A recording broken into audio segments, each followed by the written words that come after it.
Hey everyone, Tyler Edwards here. Thanks for checking out this video. In this video, we're going to be talking about the Hollyland Cosmo C1 wireless video transmission unit. And this video is coming from the perspective of somebody that owns the Mars 400S Pro.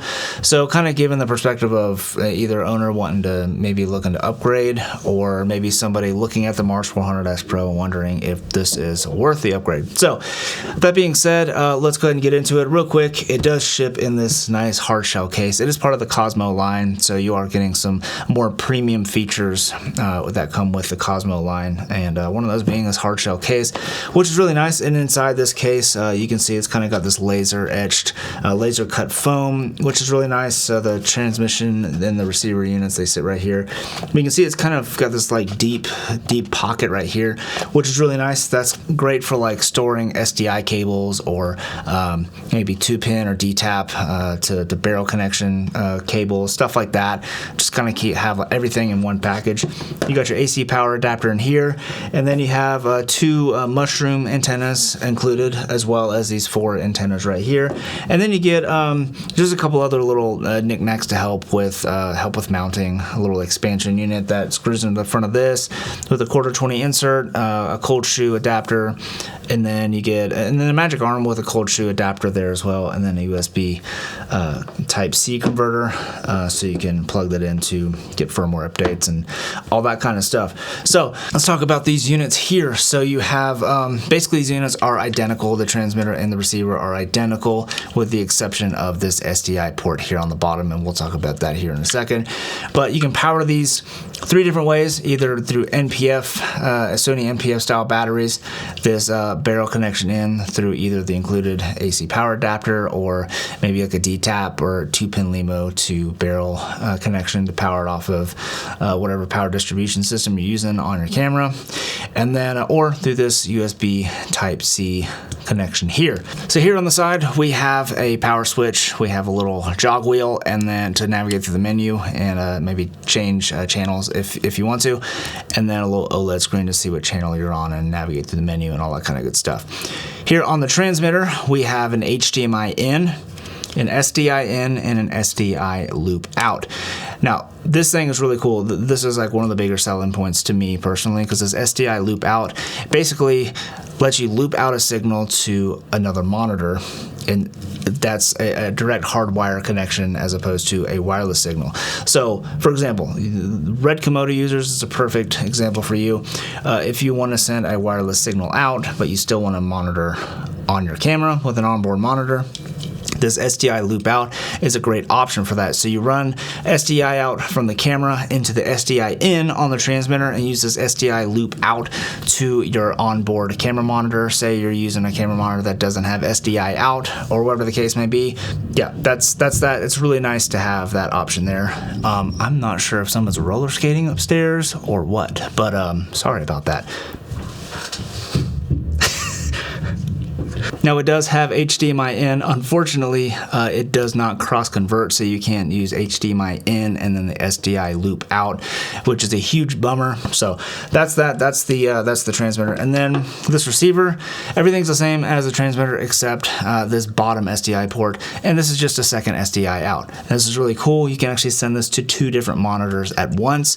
So again, you have a lot of, I mean, you have the ability to send this to 3 different monitors all at once, which is really cool.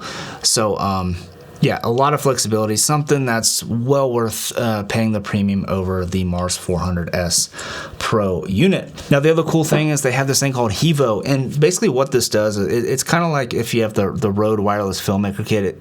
Think of it in terms of like signal jumping. Basically, it's constantly making sure it's on the best signal, so you're not getting any dropouts or anything like that, no black frames. So I have the Rode wireless filmmaker lavalier kit, kind of the bigger packs, and I've never had a problem with it, and it's great, and you can use it worldwide because it's not using a UHF signal. Similar things going on here, I think. I'm no engineer, but basically reading it makes it seem like it's doing the same thing. It's kind of jumping between signals and jumping between channels to make sure that you're always on a good clean channel without any interference, which is really nice. It means you're not going to get any dropouts or you know, black frames or anything like that. Now it'll drop out eventually when you get beyond its range, which is 1,000 feet, which is much better than the Mars 400S Pro. So but you're not going to get any dropouts just like with the units being 20 feet away from each other based on interference or anything like that. So that's it. The third thing about this unit that I think is really cool is the fact that the receiver can actually be used as a webcam. So you run this USB Type-C out. I just tested it on the my M1 Max MacBook Pro. The reason I say that is because it's like the newest, latest, and greatest at the time of recording this with the latest, the OS and all that stuff. And I plugged it in and I opened FaceTime, and immediately it recognized it as a webcam, and I was looking at FaceTime through my red Komodo, which was kind of funny. All you do is you just look for Sirius. I don't know why they call it Cosmo, but it's called Sirius. And that is how you get your use this as your webcam, which is kind of nuts. So if you don't have like an A10 Mini or something like that, and you're just running one camera, this is definitely a pretty cool option. Now, is it worth getting it over the Mars 400S Pro, which is what I have right here? For those features alone, I would say absolutely. I think it is worth the premium of $250 US, I think is what it ends up being, maybe 200. But if you're looking from a latency perspective, I regret to report that it's not really any better than the Mars 400S Pro. I know it does say the Cosmo name on it. It's under the Cosmo line, but it is not as good with latency as their other Cosmo line of units. The Mars 400S Pro and the Cosmo C1 seem to be pretty much identical with regards to latency. So the only time I would not recommend something like this is for use for pulling critical focus wirelessly. Say your first AC is pulling focus wirelessly. I would definitely not recommend using this. I would recommend getting something with much less latency, maybe either from their Cosmo series of transmitters or something like Teradek or something like that.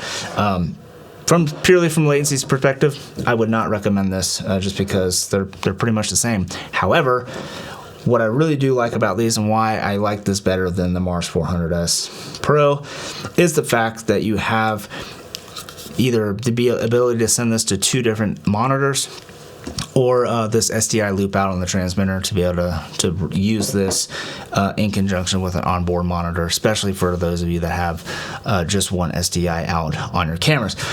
So that being said, I think the roller skating upstairs maybe have stopped, so that's a good sign. But take that back, they're back. But other than that, I really do like this unit. I do think it is worth getting over the Mars 400S Pro, but that's up to you to determine. I mean, your hard-earned money is your hard-earned money, and I'm not going to go tell you to go buy something just because it's better than one unit. I'd say if you can, rent it and see how you like it and see if the latency is an issue to you. For my purposes, for like a director's monitor or client monitor, I don't think that little bit of latency is that big of an issue. But for focus pullers, I think there is. I think you do need to look elsewhere because I don't think this is a great unit for that. Well, that's all I have for you. Thank you so much for watching. I hope you found this helpful or informative or anything like that. If you did, give it a thumbs up, hit that subscribe button, all that good stuff, and let me know down in the comments below if you think this is a worthwhile upgrade over the Mars 400S Pro. Well, thank you so much for watching, and I will catch you in the next one. Peace.